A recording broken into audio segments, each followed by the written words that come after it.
yang tidak bersahabat, tapi tidak membuat saudara untuk tetap semangat dalam program Gita Ministry pada malam hari ini.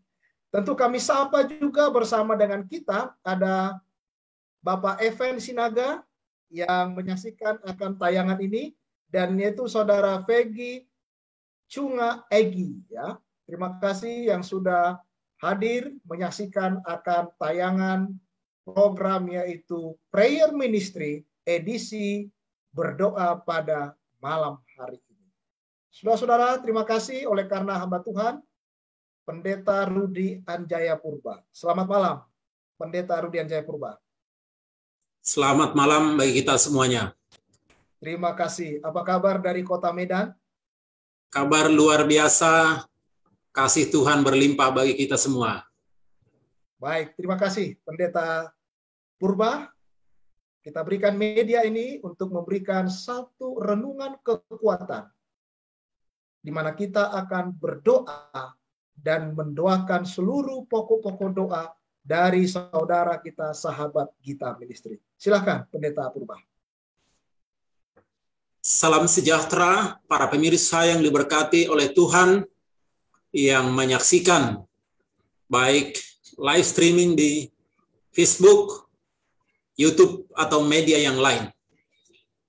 Para pemirsa yang diberkati oleh Tuhan, kita sangat berbahagia malam hari ini kita boleh bertemu dalam pelayanan Gita Ministry dalam sesi berdoa. Saudara yang diberkati oleh Tuhan, kebutuhan kita yang terbesar pada zaman sekarang ini adalah kita harus banyak berdoa. Karena doa itulah kekuatan kita. Karena doa itu adalah nafas kerohanian kita. Karena doa itulah membuat kita bisa kuat dalam menghadapi kesukaran yang kita hadapi pada masa sekarang ini. Kiranya berkat dan kasih Tuhan boleh kita rasakan bagi kita semua para pemirsa, baik di Indonesia Timur, Indonesia Barat, bahkan yang ada di luar negeri juga, yang mungkin yang turut menyaksikan pelayanan Gita Ministry ini. Sebelum kita berdoa malam hari ini, saya mau membawa perhatian kita kepada kekuatan yang berasal dari firman Tuhan. Karena firman Tuhan ini adalah roti hidup yang memberikan kita pengharapan, yang memberikan kita kekuatan, yang memberikan kita kedamaian hati. Para pemirsa yang diberkati oleh Tuhan, saya mau bertanya kepada kita, siapa kita di sini yang tidak punya masalah? Saya yakin kita punya masalah. Walaupun masalah yang kita hadapi itu berbeda-beda. Anak kecil saja punya masalah. Orang muda punya masalah. Orang tua juga punya masalah. Selain dikasihi Tuhan, saya pernah bertanya kepada seseorang di mana dia memiliki materi yang lebih, ya, dari segi materi dia lebih. Apa dikatakan? Walaupun secara materi lebih, tetapi tetap juga banyak kesukaran. Banyak juga masalah yang dihadapi. Para pemirsa yang diberkati oleh Tuhan, berbahagialah kita. Ketika kita menghadapi persoalan dalam kehidupan kita, kita masih bisa mendengarkan firman Tuhan, maka kita akan dikuatkan. Ada banyak orang tidak punya kesempatan untuk mendengarkan kabar pengharapan, kabar sukacita. Ada orang yang mendoakan melalui pelayanan Gita Ministry ini. Banyak orang bisa terberkati. Dan setiap permohonan-permohonan doa yang kita sampaikan, kiranya berkenan di hadapan Tuhan. Firman Tuhan katakan, doa orang benar sangat besar kuasanya. Di mana ada 2-3 orang yang berdoa, Tuhan akan hadir, Tuhan akan jawab doa itu. para pemirsa yang diberkati oleh Tuhan, dimanapun kita berada. Malam hari ini, saya menyampaikan renungan bagi kita dengan judul, saudara yang dikasihi Tuhan, kesukaran. Ya, kesukaran. Di dalam kehidupan kita sebagai secara pribadi, keluarga, atau dimanapun kita berada, siapa kita di sini yang tidak memiliki kesukaran di dalam kehidupannya? Pasti, pasti kita memiliki kesukaran. Dan yang menjadi kesukaran yang kita hadapi itu bermacam-macam. Ada mungkin masalah kesehatan, apalagi dalam situasi pandemi ini, takut kita jangan tertular dengan COVID-19 ini, ataupun penyakit-penyakit yang lain. Atau boleh saja yang kita takutkan itu, atau kesukaran yang kita alami, mungkin keuangan. Oleh karena situasi sekarang yang kita hadapi berdampak pada ekonomi keluarga kita, mungkin pekerjaan, pendapatan, atau apa saja, atau bagi yang pengusaha, usaha apa saja, ini akan berdampak. Itu juga adalah kesukaran juga, Atau mungkin orang muda yang sudah tamat kuliah, yang mau cari pekerjaan, belum dapat pekerjaan juga, itu juga satu kesukaran juga baginya. Atau boleh saja orang muda sudah berumur, sudah waktunya berumah tangga, ingin berumah tangga, sudah berdoa, tapi belum juga ditunjukkan oleh Tuhan. Atau kesukaran yang dihadapi oleh yang lain, mungkin sudah berumah tangga, sudah beberapa tahun berumah tangga, tapi belum diberikan Tuhan juga keturunan. Atau juga saudaraku yang dikasihi Tuhan, mungkin masalah di dalam rumah tangga. Masalah dalam rumah tangga, suami istri, atau juga boleh masalah anak-anak. Mungkin anak-anak kita tidak menurut dengan orang tua. Atau yang kita hadapi sekarang ini, banyak orang terlalu sibuk dengan gadgetnya. Sibuk, dan itu juga menjadi masalah juga. Lupa waktunya untuk makan, lupa waktunya untuk bekerja, lupa waktunya untuk beristirahat, lupa waktunya untuk Tuhan, lupa waktunya untuk keluarga juga. Atau boleh saja dia sudah mungkin usia yang tua, lanjut usia. Dia cemas dengan kehidupannya, kesehatannya yang sudah mulai menurun, daya tahan tubuh sudah mulai menurun dengan masa tua, dan yang lain-lain. Saudara yang dikasihi Tuhan, banyak kesukaran-kesukaran yang kita hadapi. Selama kita masih ada di dunia ini, kesukaran itu pasti ada dan sering kita hadapi. Tapi yang menjadi persoalan adalah banyak orang yang cemas dan takut menghadapi kesukaran itu. Saudaraku, di dalam kehidupan kita sering kita cemas. Kita terganggu tidur, makan tidak selera, kemudian mempengaruhi aktivitas kita yang lain. Para pemirsa yang diberkati oleh Tuhan, di dalam kehidupan kita ini, Alkitab sudah memberitahukan pada zaman akhir, dalam Lukas 21 ayat 26, orang akan mati ketakutan karena kecemasan, berhubung dengan segala apa yang menimpa bumi ini, sebab kuasa-kuasa langit akan goncang. Jadi sebenarnya banyak orang mati karena kecemasannya, karena ketakutannya, sehubungan dengan peristiwa yang ada terjadi di sekitar kita, yang ada di kehidupan kita, di bumi ini, bencana, dan peristiwa-peristiwa yang lain yang menakutkan.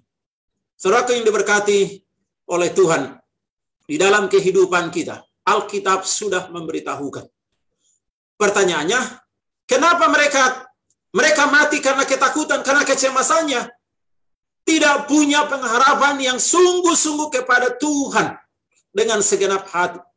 Tidak berdoa dengan sungguh-sungguh, dengan penyerahan yang sungguh-sungguh kepada Tuhan. Para pemirsa yang diberkati oleh Tuhan. Karena kecemasan inilah mempengaruhi kesehatan, mempengaruhi hidup kita. Ya, dilansir dalam Medical News Today. Orang yang sedang mengalami kecemasan berlebihan akan mengalami beberapa gejala. Ya, gugup, tegang, takut, ini panik, denyut jantung yang cepat, ya, bernapas cepat, tup tup tup tup, ya, atau hiperventilasi, berkeringat, gemetar, kelelahan, wah, lemah, tidak berdaya, pusing atau pening, ya, tidak bisa konsentrasi, tidur tidak bisa. Ada juga yang apa? Yang mual-mual, terganggu pencernaannya, tangan, ya, keringat dingin, badan panas, atau mungkin dada seperti ya sesak seperti ditusuk, ya, dan banyak, ya, mungkin gejala-gejala yang lain. Inilah akibat efek cemas mempengaruhi kesehatan kita. Semakin diberkati oleh Tuhan. Apa yang kita butuhkan? Ada kekuatan dari dalam diri kita mengatasi itu? Tidak ada. Kenapa tidak ada? Karena kita ini manusia yang berdosa. Tuhan menciptakan manusia itu dari debu dan tanah. Tidak ada kekuatan kita. Kemampuan kita terbatas. Kita adalah makhluk yang fana. Tanpa Tuhan tidak bisa kita berbuat apa-apa. Jadi apa yang harus kita lakukan? Perlu kita menggunakan iman kita. Kalau ada kesukaran yang kita alami, kita harus mengandalkan Tuhan. Bagaimana kita mengandalkan Tuhan kalau kita tidak memiliki iman? Dari mana kita memiliki iman kalau kita tidak sering mendengarkan firman Tuhan, membaca firman Tuhan? Para pemirsa yang diberkati oleh Tuhan, kita harus gunakan iman. Iman inilah senjata kita.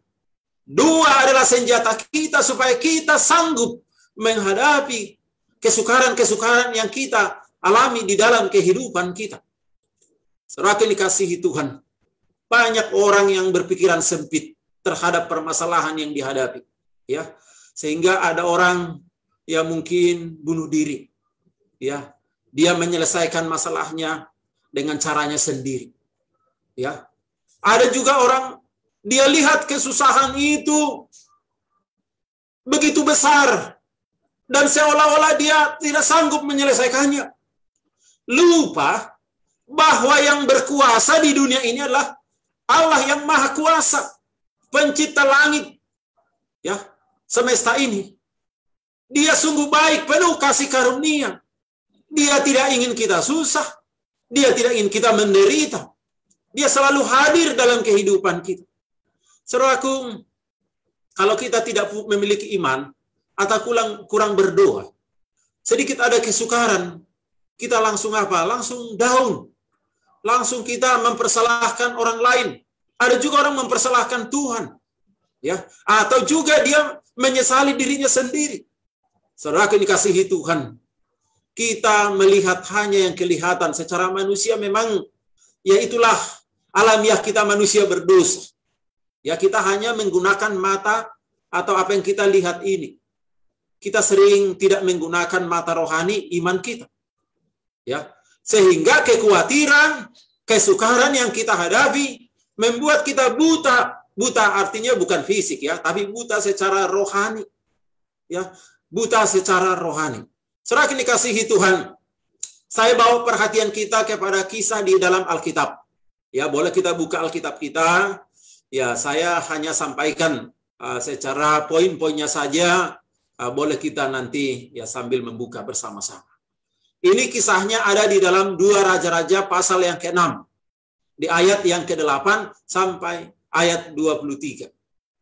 Ini adalah peristiwa di mana waktu itu Nabi Elisa dia mengalami kesukaran.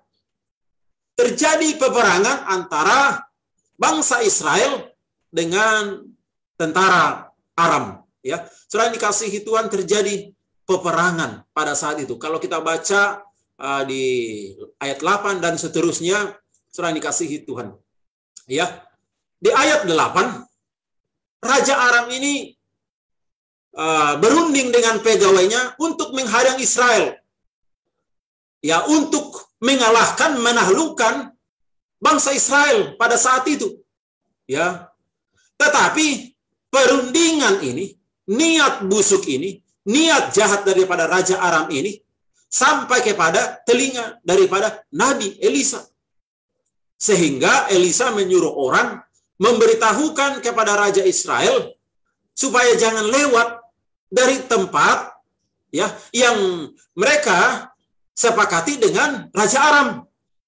Ya, Elisa katakan kepada pesuruhnya, kasih tahu kepada Raja Israel, jangan lewat di tempat itu. Karena di sana sudah ada jebakan. Ya, Raja Aram sudah buat ya supaya ada strategi di sana untuk apa? Untuk menaklukkan tentara daripada Israel.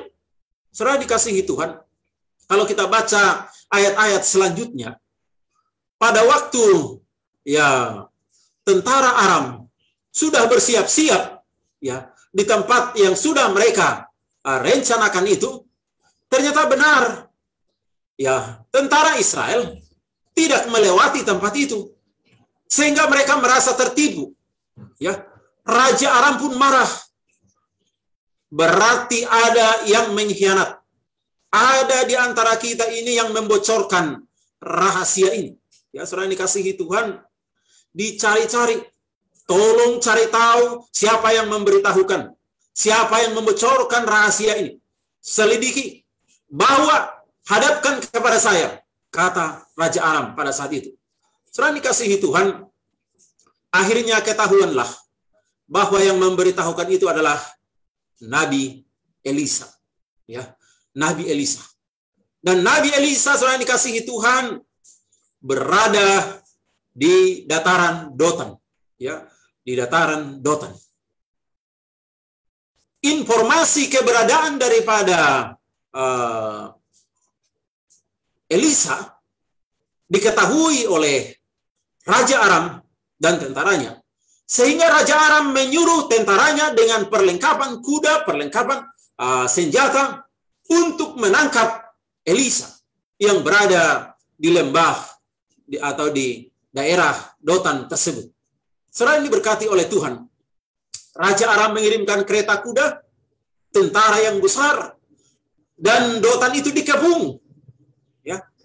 Jadi Elisa ini, dia seorang ya abdi Allah, seorang hamba Allah, dia seorang yang beriman, hidupnya penuh dengan doa. Di mana saja dia selalu berdoa, dia selalu setia berdoa. Para pemirsa yang diberkati oleh Tuhan, ya memang kebutuhan kita yang sekarang ini, supaya kita kuat, kita harus banyak berdoa. Doa. Ketika hamba atau pelayan daripada Elisa, jadi dia punya pelayan juga yang bersama dengan Elisa. Setelah mereka berdoa pagi, ya, doa pagi, ibadah pagi, mereka bangun dari hambanya ini, dibukalah jendela, dibuka pintu. Setelah dibuka pintu, apa yang dilihat oleh hambanya itu, dilihatnya tentara dan kereta kuda dengan perlengkapan senjata, ya senjata yang lengkap di sekeliling kota, ya atau di sekeliling Dotan tersebut. Maka masuklah hamba daripada Elisa ini dan berkata kepada Nabi Elisa, dia katakan, Nabi, tuanku, celaka, apa yang kita perbuat? Datang Nabi Elisa. Kenapa? Apa yang terjadi? Mari Nabi, lihat itu tentara Aram sudah mengepung kita, akan membinasakan kita, akan membunuh kita. Apa yang harus kita lakukan? Celaka, apa yang harus kita perbuat? Selain dikasihi Tuhan, di sini ada gambaran sikap hamba daripada Elisa itu ketika menghadapi kesulitan, kesukaran. Bagaimana sikapnya? Panik. Langsung dia bagi apa yang harus kita lakukan. Kemudian dia takut, wah kami ini akan mati ini oleh tentara Aram. Kemudian dia tidak punya pengharapan. Kenapa? Kalau orang punya pengharapan, tidak seperti dia. Dan dia tidak punya iman. Dan dia buta rohani. Saudara dikasihi Tuhan, dia melihat jumlah tentara yang banyak itu dengan penglihatan fisiknya, matanya sendiri. Dia melihat masalah besar, musuh yang besar, tentara yang besar. Dia tidak melihat kuasa Tuhan akan menolongnya. Ia lupa dengan siapa dia bersama. Padahal dia bersama seorang nabi, seorang abdi Allah, seorang nabi Elisa. Jadi dia lupa dengan siapa dia bersama. Saudara dikasihi Tuhan, kita juga mungkin bisa seperti ini, ya. Atau para pemirsa, boleh juga ketika kita menghadapi persoalan, bisa juga mengalami sikap seperti hamba daripada Elisa ini. Ya. Di ayat 16, Elisa menjawab. Dia tenang, dia berdoa, dia serahkan kepada Tuhan, dan dia katakan di ayat 16, jangan takut, sebab lebih banyak yang menyertai kita daripada menyertai mereka. Ya, jangan takut. Lebih banyak yang menyertai kita daripada menyertai mereka. Saudara dikasihi Tuhan, Elisa berdoa, Tuhan, bukakan dulu mata daripada hambaku ini. Ternyata ketika dimukakan, dia tadi buta. Buta bukan artinya buta fisik ya, tapi buta dia secara rohani. Ketika dibukakan, dia lihatlah banyak sekali malaikat-malaikat yang berjaga, yang melindungi mereka.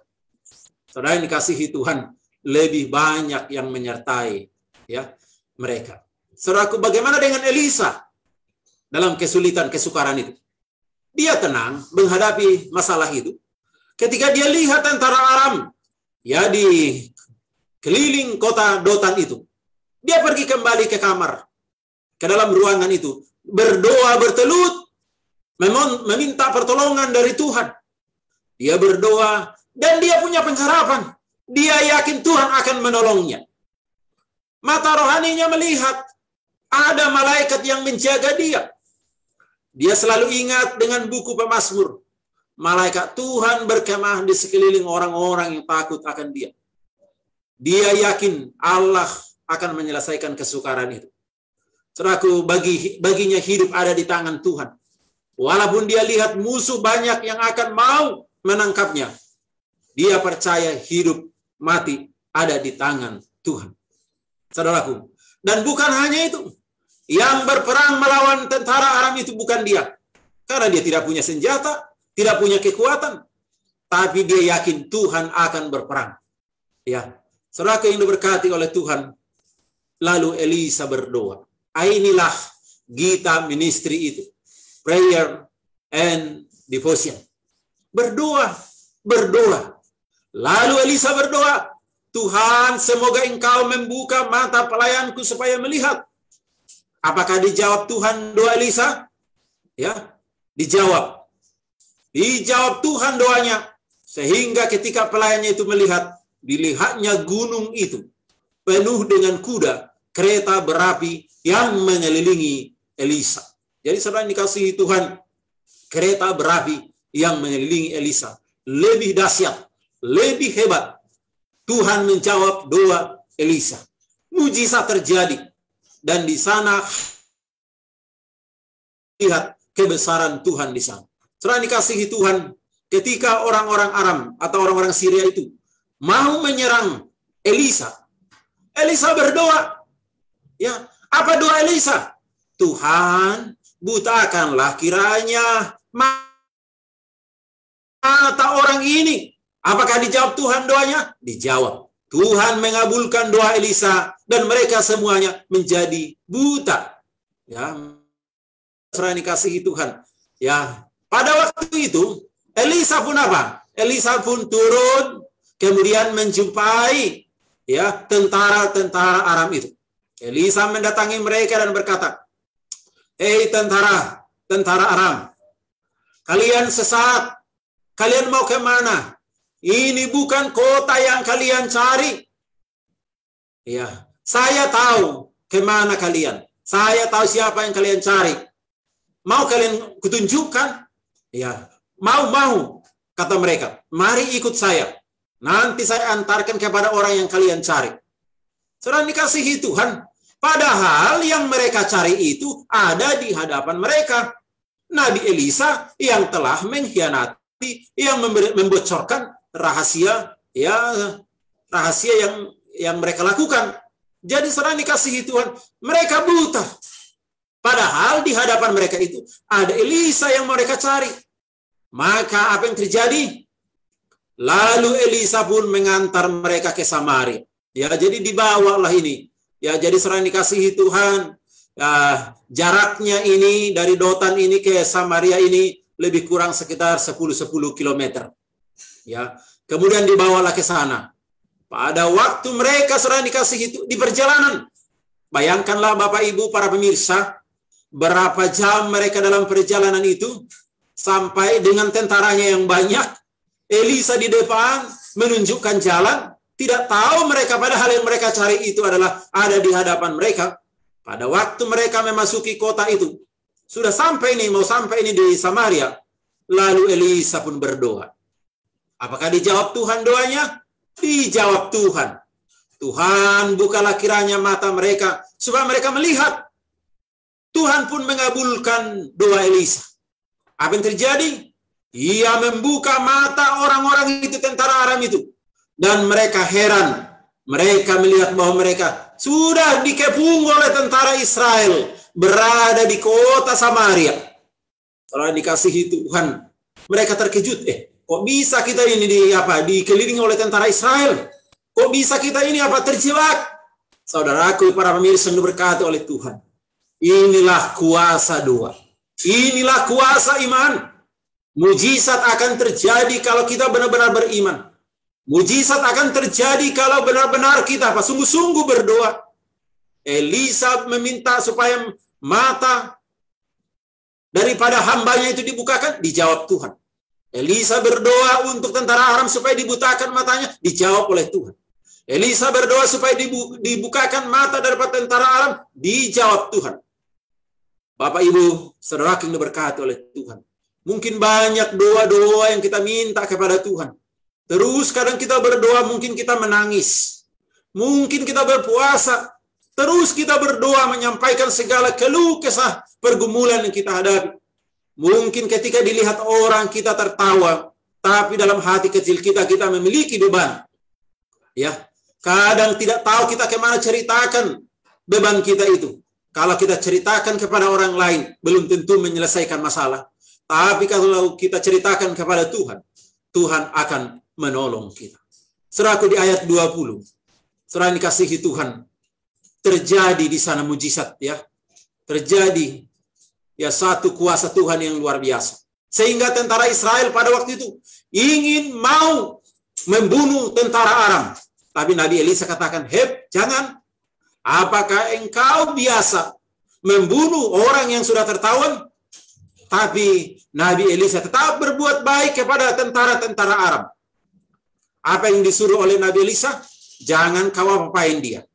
Kasih mereka makan. Setelah mereka makan, suruh dia pulang.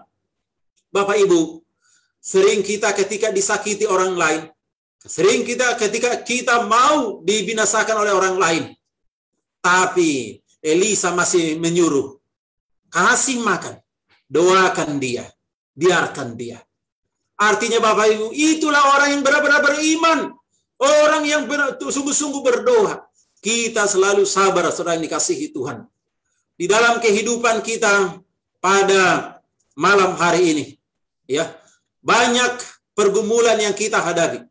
Ya, banyak tantangan yang kita hadapi. Bahkan setan, saudara yang dikasihi Tuhan, berusaha ingin memutarbalikkan kebenaran. Menunjukkan kepalsuan. Ya, supaya banyak orang tertawan, supaya banyak orang tidak diselamatkan. Tapi saudaraku, sebagaimana Tuhan melindungi Elisa, hamba-hambanya, pesuruhnya, itu menjadi jaminan juga bagi kita sekarang. Para pemirsa di Gita Ministry dimanapun di seluruh dunia ini.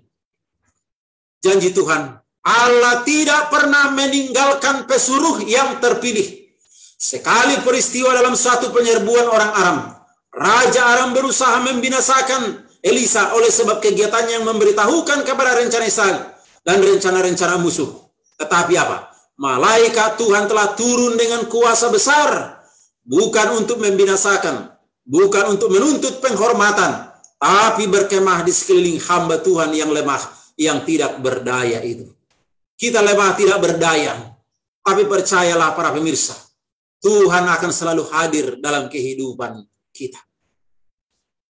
Bagaimana dengan umat-umat Tuhan menjelang kedatangan Yesus yang kedua kali? Dunia ini akan semakin banyak mengalami kesukaran.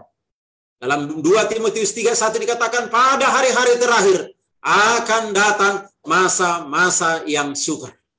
Saudaraku, apabila umat-umat Allah digiring ke tempat-tempat yang sukar, di mana tidak ada jalan kelepasan sama sekali, maka percayalah Tuhan sendiri yang menjadi perlindungan bagi mereka, bagi kita dimanapun.